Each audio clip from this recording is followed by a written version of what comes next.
Bismillahirrahmanirrahim. Assalamualaikum warahmatullahi wabarakatuh. Innal hamdalillah nahmaduhu wa nasta'inuhu wa nastaghfiruh wa na'udzu billahi min syururi anfusina wa min sayyiati a'malina. May yahdihillahu fala mudilla lahu wa may yudlil fala hadiyalah. Asyhadu an la ilaha illallah wahdahu la syarika lah wa asyhadu anna Muhammadan abduhu wa rasuluh. Allahumma salli wa sallim ala sayyidina Muhammadin wa man tabi'ahum bi ihsanin ila yaumiddin. Amma ba'd. Alhamdulillah merupakan ungkapan rasa syukur kita kepada Allah Subhanahu wa taala dan kita dapat bersama-sama di channel ini. Doa saya untuk kita semua yang menonton video ini, semoga urusan kita selalu dimudahkan, rezeki kita selalu berkecukupan, dosa-dosa kita diampuni, dan akhir kehidupan kita dalam keadaan beriman dan husnul khatimah. Amin ya Allah ya Rabbal Alamin. Sahabat yang dirahmati Allah, kematian adalah sesuatu yang pasti. Setiap yang hidup pasti akan mengalami yang namanya mati atau wafat. Kapan kita mati dan di mana kita mati, hanya Allah yang tahu. Tugas kita adalah mempersiapkan bekal sebanyak dan sebaik mungkin untuk dibawa menghadap Allah Subhanahu wa taala.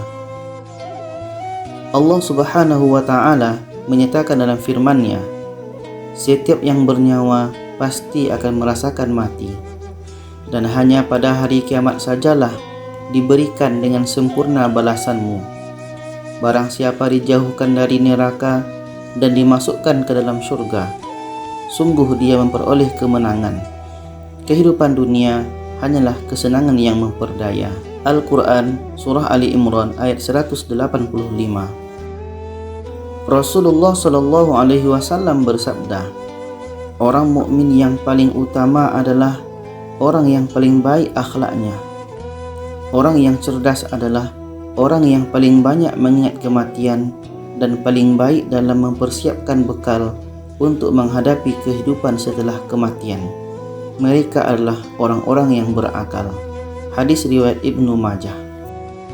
Bekal inilah yang harus kita persiapkan di dunia ini, karena dengan bekal itu, insya Allah perjalanan kita setelah kematian nanti akan jadi mudah. Bahkan di saat kita sakratul maut sudah nampak tanda-tandanya, sehingga kematian tersebut disebut dengan husnul khatimah, akhir yang baik.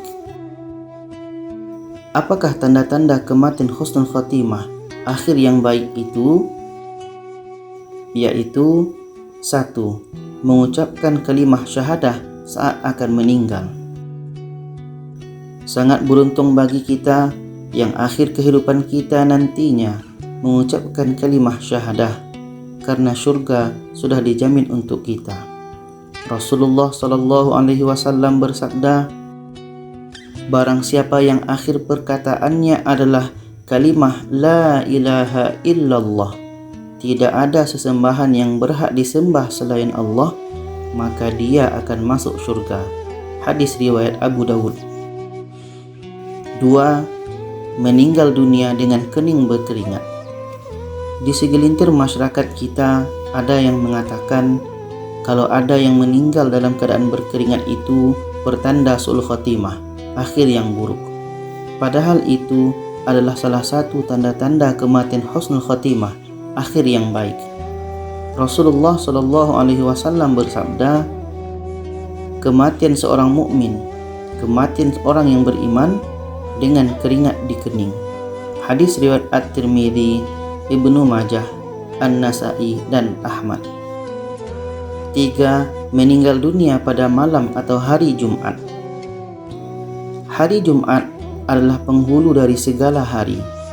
Maksudnya adalah hari Jumat membawa banyak berkah. Pahala berlipat ganda disediakan. Bahkan orang yang meninggal pada malam atau hari Jumat juga membawa kebaikan padanya. Rasulullah SAW bersabda, tidaklah seorang muslim meninggal pada hari Jumat atau malam Jumat, melainkan Allah akan menjaganya dari siksa kubur. Hadis riwayat Ahmad dan At-Tirmidzi. 4. Disebut syahid selain syahid medan perang. Menurut Ibnu Hajar, syahid adalah malaikat menyaksikan bahawa mereka mati dalam keadaan husnul khatimah, akhir yang baik. Rasulullah SAW bersabda, orang yang mati syahid ada 5, yakni orang yang mati karena ta'un atau wabah, orang yang mati karena menderita sakit perut, orang yang mati tenggelam, orang yang mati karena tertimpa reruntuhan, dan orang yang mati syahid di jalan Allah. Hadis riwayat Al-Bukhari dan Muslim. 5. Khusus perempuan, meninggal saat nifas atau meninggal saat sedang hamil. Darjat perempuan ketika Islam datang memang betul-betul diangkat, sehingga perempuan yang meninggal dalam keadaan nifas atau sedang hamil itu juga masuk kategori kematian husnul khatimah. Dari Ubadah bin As-Samit radhiyallahu anhu bahawa Nabi Muhammad SAW menyebutkan beberapa syuhada, di antaranya dan wanita yang dibunuh anaknya karena melahirkan masuk golongan syahid, dan anak itu akan menariknya dengan tali pusarnya ke syurga. Disebutkan oleh Syekh Albani dalam Ahkam Al-Janaiz. 6. Mati karena harta dirampas orang lain. Hidup kita ini akan selalu diuji oleh Allah. Diuji dengan nikmat yang banyak, diuji dengan selalu sehat atau sakit yang tak kunjung sembuh. Ada juga diuji dengan keadaan yang tidak kita sangka, seperti harta kita dirampas orang lain dan sebagainya. Dari Sa'id bin Zaid dari Nabi SAW, beliau bersabda, siapa yang dibunuh karena membela hartanya, maka ia syahid. Siapa yang dibunuh karena membela keluarganya, maka ia syahid. Siapa yang dibunuh karena membela darahnya atau karena membela agamanya, ia syahid. Hadis riwayat Abu Dawud dan An-Nasai. 7. Meninggal karena sedang ribas, menjaga wilayah perbatasan di jalan Allah. Bekerja sebagai polisi, tentara dan sejenisnya adalah salah satu pekerjaan yang mulia, karena mereka berani mengorbankan keselamatan dirinya demi kepentingan masyarakat dan negara. Jadi, pengorbanan mereka sangat dihargai oleh Islam, sehingga Rasulullah SAW bersabda, berjaga-jaga sehari semalam di daerah perbatasan lebih baik daripada puasa beserta solat malamnya selama 1 bulan.